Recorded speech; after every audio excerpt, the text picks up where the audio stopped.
अस्सलाम वालेकुम, I am Sushmita Sengupta, home maker. इस्लाम में औरत लोग तो नमाज अदा कर सकती है, मस्जिद में क्यों नहीं कर सकती है? अगर करती है तो कोलकाता में क्यों नहीं है?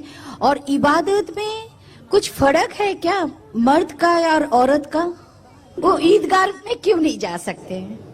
बहन का सवाल है कि इस्लाम में औरतें मस्जिद में जाके नमाज क्यों नहीं पढ़ती और नमाज पढ़ने का तरीका अलग क्यों है और ईदगाह में क्यों नहीं जाती।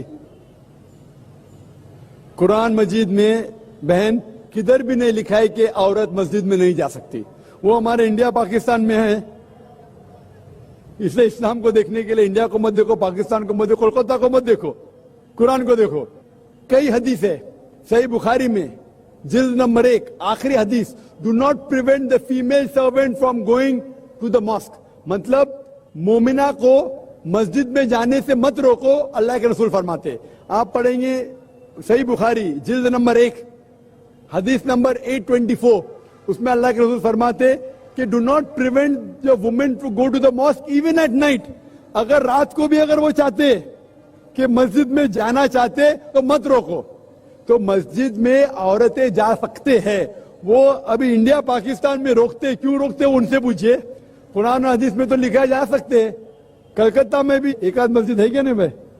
है, 2 मस्जिद है भाई साहब बोलते, 2 मस्जिद है। एड्रेस ले लेना आप बाद में। 2 मस्जिद है जहाँ खवातीन जा सकते। इंशाल्लाह कल 4 होंगी, परसों 10 होंगी, इंशाल्लाह सब मस्जिद में 4 होंगे। Equal but separate facility.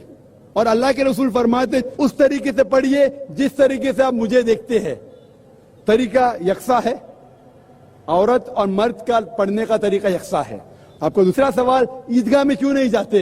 अल्लाह के रसूल की हदीस है कि जब आप ईद नमाज के लिए जाते हैं, अपने बीवी को भी लेके जाओ, बच्चों को भी लेके जाओ।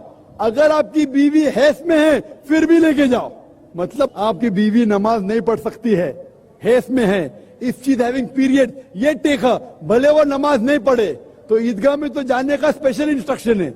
अगर हैस में फिर भी जा सकते, तो ये गलत फहमी है कि औरत मस्जिद में नहीं जाना चाहिए या औरत ईदगाह में नहीं जा सकते। ईदगाह में हैस के हालत में भी जा सकते, भले वो नमाज न पढ़े फिर भी जा सकती। Hope the answer the question.